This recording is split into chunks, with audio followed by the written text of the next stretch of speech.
Evet efendim, biz şimdi Gaziantep'te bir klasik olan İmam Çağdaş'a geldik. Efendim sizlere Gaziantep'te çok güzel, şık bir butik konaklama tavsiyesiyle geliyorum. Merhabalar. Merhabalar, hoş geldiniz. Bakır ürünleri işte kalay yapmazsa beni zehirler, kalay yapılmazsa zehirlenirim diye bir algı var. Ve bu ürünlerimizin ismi Yemeni'dir. Gaziantep'e özgü bir üründür. Şimdi Antep'ten ayrıldık, Maraş'a doğru devam ediyoruz. Mahmut Bey, bu acıdan yedin. Ne hissediyorsun? Evet, bizler Adıyaman'dan şu an ayrılıyoruz. Programdaki diğer şehirler gibi burada da bir yemeğimizi yedik.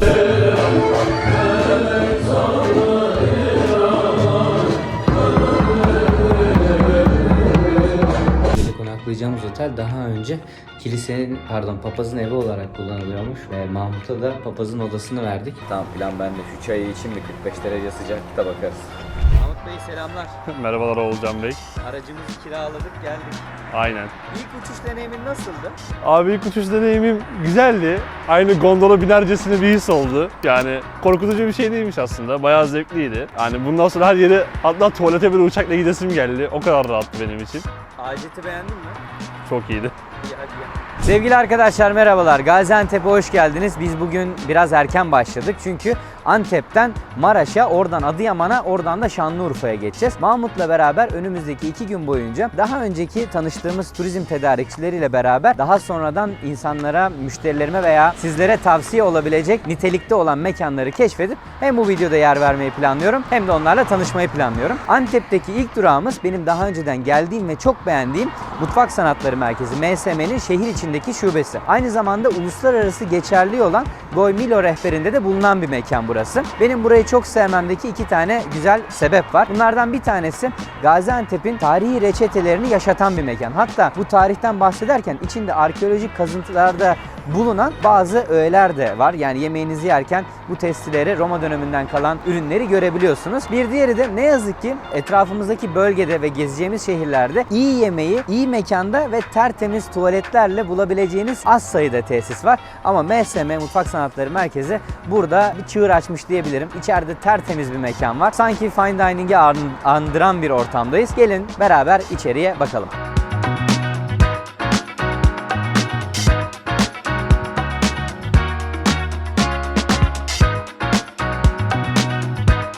Evet efendim, biz şimdi Gaziantep'te bir klasik olan İmam Çağdaş'a geldik. Efsane çıtır bir fındık lahmacunla başlangıç yaptık. O çıtırlığı görünce hemen videosunu çekemedim. O yüzden buranın bir diğer efsanesi Ali Nazi'yi göstermek istiyorum size.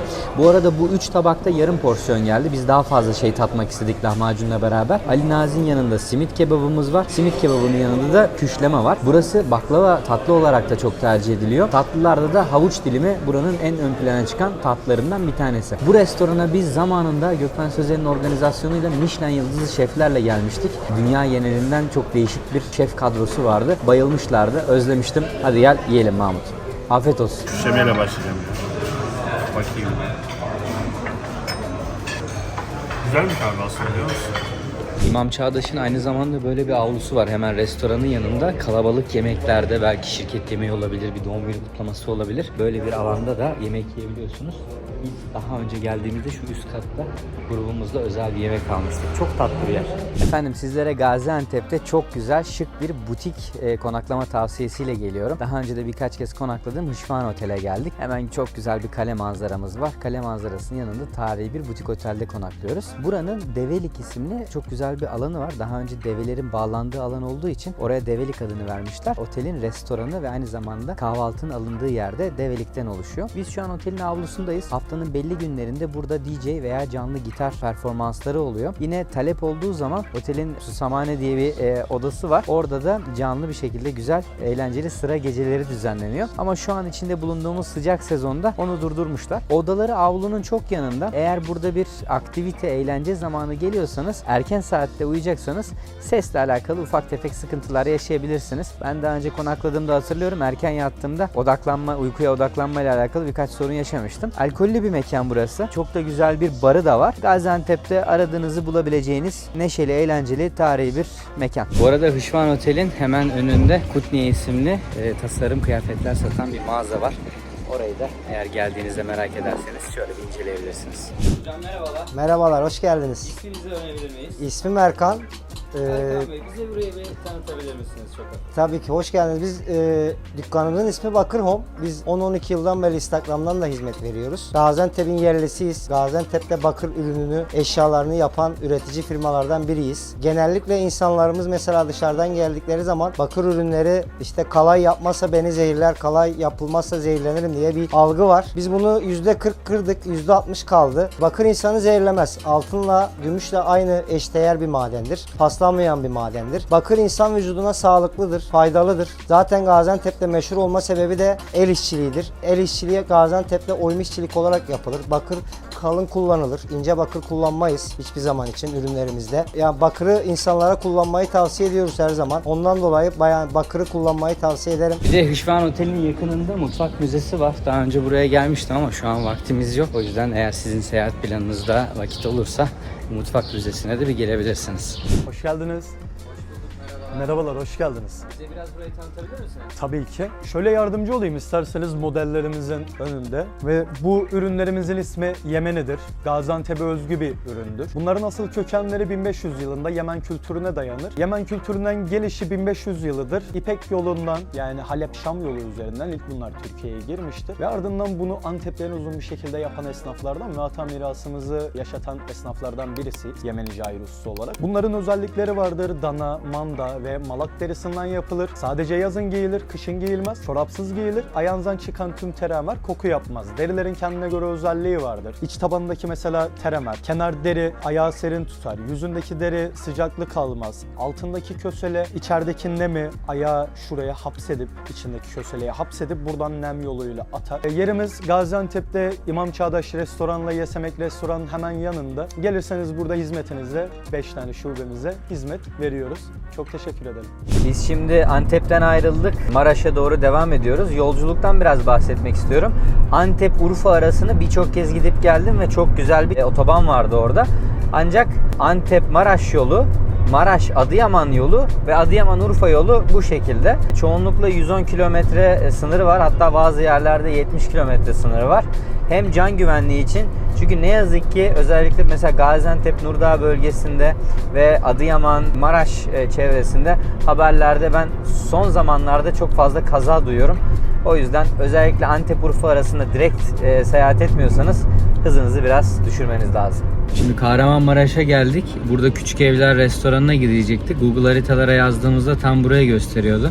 Sokaktan geçen bir beyefendiye sorduk. Tam buraydı dedi. Maalesef depremde yıkılan yerlerden bir tanesiymiş orası da. Diğer konumuna gideceğiz. Şimdi oraya doğru ilerliyoruz. Kahramanmaraş'a hoş geldiniz Küçükeve. Küçükeve geldiğiniz zaman yöresel ekşili çorbamız var. Çok güzel. Arkasından eli börülmemiz var. Yine şehrimizin patentli yemeklerinden biri. Yine içli köftemiz, mumbarımız, güzel yemek çeşitlerimiz var. Sizleri ağırlamaktan mutluluk duyarız geldiğiniz zaman. Eli böğründe nasıl bir yemekti? Eli böğründe kuzu etinden kuşbaşı şeklinde doğrarız. Yanında domates, yeşil biber, kapya biber, sarımsakla harmanlarız, fırında pişiririz yan yana karışmadan. Sulu sulu 20 dakikada pişen bir yemek. Üzerinde ekmekle kapatıp servise sunarız. Sunumumuzu yaparız. Çok güzel bir yemek. Peki dönerimizden de biraz bahsedebilir misiniz? Dönerimiz yaprak döner. Haftada bir gün takıyoruz. Çarşamba günleri. Hafta içi kıyma döner takıyoruz. İskenderimiz var. Dönerimiz de çok güzeldir. Düve etinden yapıyoruz. Mahmut Bey, bu acıdan yedin. Ne hissediyorsun? Çok iyi abi. Terlemeye başladı. Evet, bizler Adıyaman'dan şu an ayrılıyoruz. Programdaki diğer şehirler gibi burada da bir yemeğimizi yedik. Ne yedik burada? Kara kavurma yedik. Süt danasının yağsız kısmından yapılıyor. Mahmut beğenmedi demeyeyim de tuzsuz geldi Mahmut'a. Benim için bu çok büyük bir nimet. Çünkü hiçbir yemeğe, patates kızartmasına bile asla tuz atmayan bir insanım. Ancak Adıyaman'da bizi üzen bir nokta da vardı. Şehir merkezinde yürürken tahrip olmamış herhangi bir bina görmedik ve bazı binaların gerçekten acilen yıkılması gerekiyor. Hatta biz buraya geldiğimiz zaman normalde Hanımeli isimli Adıyaman lezzetleri sunan bir mekanda yemek yiyecektik. Ama yıkım kararı bulunan ve dışarıdan bakıldığı zaman asla önünden bile geçilmemesi gereken bir binanın ikinci katında şu an hizmet veriyor. Ancak biz ne yaptık? İskender 85 isimli başka bir restoran vardı burada. Ne yazık ki onların da binası yıkılmıştı depremde. Lakin onlar biraz daha şanslı olarak yeni bir binaya geçmişler. O yeni binalarında tek katlı. Hatta bir ihtimal konteynerde olabilir. Birazcık hızlı giriş çıktık. Bir de 25 dakika telefonla konuşmak zorunda kaldım. Minik bir toplantıya girdim orada. Tam dikkat edemedim ama tek katlı bir binada şu an hizmet veriyor. Yemekleri gayet güzeldi. Pilavı da, pirinç pilavı da et suyuyla yapılmıştı. Benim gayet hoşuma gitti kavurma. Bazı Adıyaman yemeklerini de sunuyorlar. Ancak onların pişme süresi biraz uzundu. Biz de bir şeyler tatmak istedik sadece. Dolayısıyla orada yemeğimizi yedik ve şimdi Urfa'ya doğru devam ediyoruz. Saat 40 dakika sonra 7.30'da sıra gecemiz başlayacak. Biz biraz geç kalıyoruz ama artık günün yorgunluğunu sıra gecesinde atmayı planlıyoruz.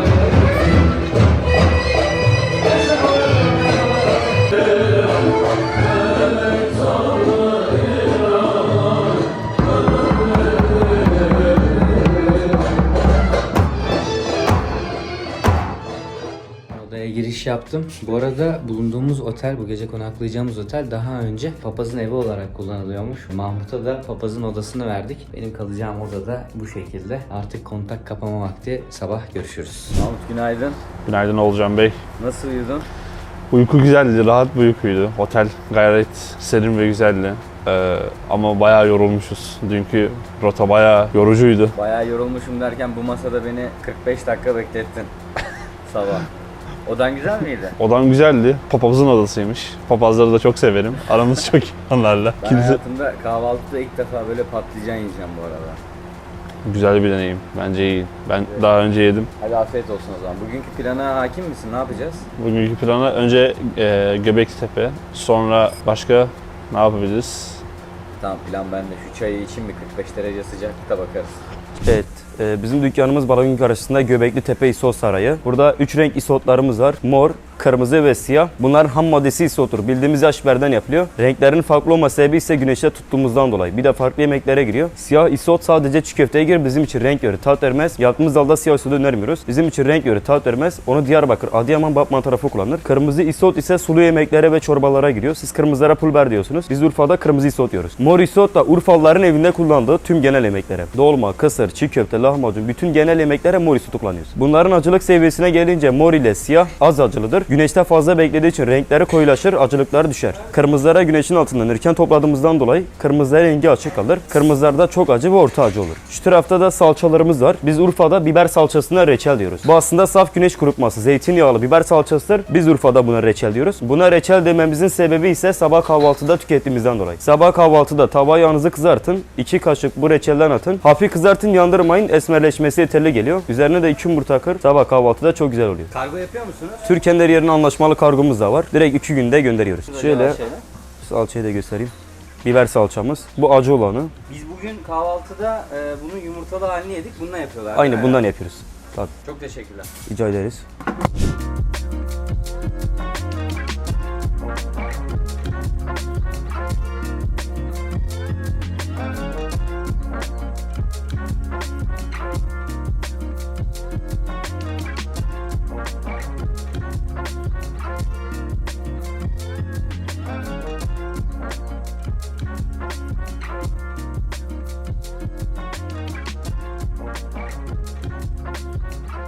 Öncelikle hoş geldiniz, merhabalar. Ben İbrahim Haliloğlu. Kebapçı Ali Usta İşletmeciliğinin 2. nesil işletmecisiyim.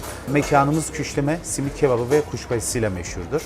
Bize özgü özel bir salatamız vardır. Şöyle göstereyim, Halil Usta salatası. Bunun içerisinde çekilmiş domates, sarımsak, nar pekmezinin olduğu yaklaşık 11 çeşit özel bir baharat var. Küşleme dediğimiz koyunun bonfilesidir. Küçükbaş hayvan da olur.